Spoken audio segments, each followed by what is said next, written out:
exactly. Yeah. No, that's my little joke. My little joke on the reader. If you go, actually this is very funny. If you go to Amazon and look under the readers' reviews for this book, you'll see one of them. There's only 6, I think, and 5 of them are like 5-star, what a wonderful book this is type thing. And one of them is a 1-star, and he says, my 28-year-old daughter gave me this book for Father's Day because she knew that I really like these old TV shows. And I read this book, and I have to say that I didn't understand one thing that was going on in this book. And he finally says, if you like a weird experience, read this book. But if you want a plot to follow, then don't. I'd say get a different book. I forgot to look to see whether or not any other Amazon browsers had found that review useful, you know. 19 out of 20 people found this review useful and didn't buy the book. So, yeah. You never know how that's going to break. You know, the way I think to read my fiction is not to fight it, and just sort of let it happen, and then you know, if you feel like it, you can go back and sort of wonder what it was all about. But I try to create a kind of fantastic, in the literal sense of that word, and comic experience that kind of carries the reader along, and then dumps the reader out at the end and saying, "Wow, what was that? What the hell happened? Professor Silkman, oh, what? Hiding in a crib, and there's, you know," and then, you know, I mean, the literature that I respect is stuff that, you know, rewards multiple readings. So I am very conscious of sort of the seductive aspects of literature, where I have to sort of deliver a little pleasure pill to my reader, and I'm very happy to deliver a pleasure pill to my reader. But then there are also aspects of the work that ask the reader to do some work, and that's up to you. You know, whether you want to go back and sort of look at it and say, I want to figure out what was happening in this story.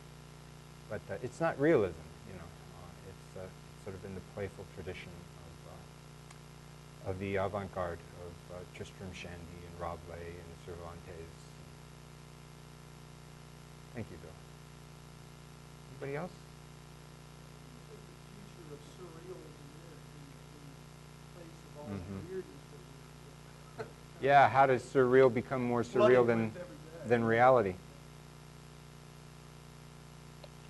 Well, I think of surrealism, the way I think about surrealism is that it's a response to a cultural situation that expects you to act conventionally.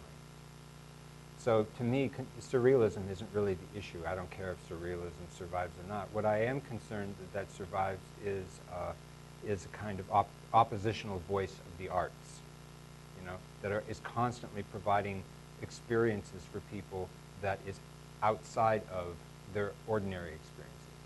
So, you know, you are, all of us are pretty much creatures of our culture, right? We've been internalized by that culture. You know, the way we dress, the way we eat, the way we talk, the way we do everything. All of our expectations are very much culturally bound. But so that's what some people call ideology, you know. And there's this sort of neutral, good sense in which we need a cultural context that we can anticipate, that is stable, that we know what's happening next, you know. Like I know we go to a reception next. Okay, that's good. I understand that. But there also needs to be a kind of utopic function. And that utopic function kind of comes from art. And that I mean by utopia, not a place that we're going to get to, that we're going to throw out the bags and sort of say, oh, finally we're here in utopia. Utopia, for me, is a conceptual place that's outside of what we expect, that is outside of our comfort zone, if you will, as being sort of creatures of our own culture. And for me, art provides that, and surrealism is a part of art that provided that outside. And it's only from that outside that we can look at what we have and judge it. whether we like it or don't like it. So what, you know, by talking about the suburbs of San Francisco in this fantastic way that I do, I get you to stop looking at the suburb as something that's somehow inevitable, necessary, always been there, and make you think about the history that it sits on, right? And in order to do that, I have to perform a certain kind of violence to both language and to the way that we think about place, that way that we think about home,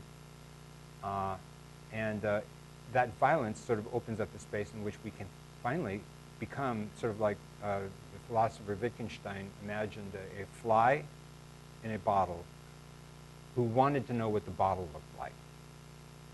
And so for me, the job of the arts in this utopic role is always to try to create a place outside of that bottle so that we can look at it and judge it and decide whether or not it's what we want for the future. So art is necessarily, socially, always functional. It's never just an entertainment. It is always obliging us to look at what we have, and it also is providing a kind of dynamic. It is also providing the opportunity for and the anticipation of change, as Barack Obama says. The arts is change I can believe in. Yes? So is the carrot on the shoulder a metaphor or Pet. That's my little macaw Albertine, named after a character in Proust. She's also what my wife and I refer to as one bird too many.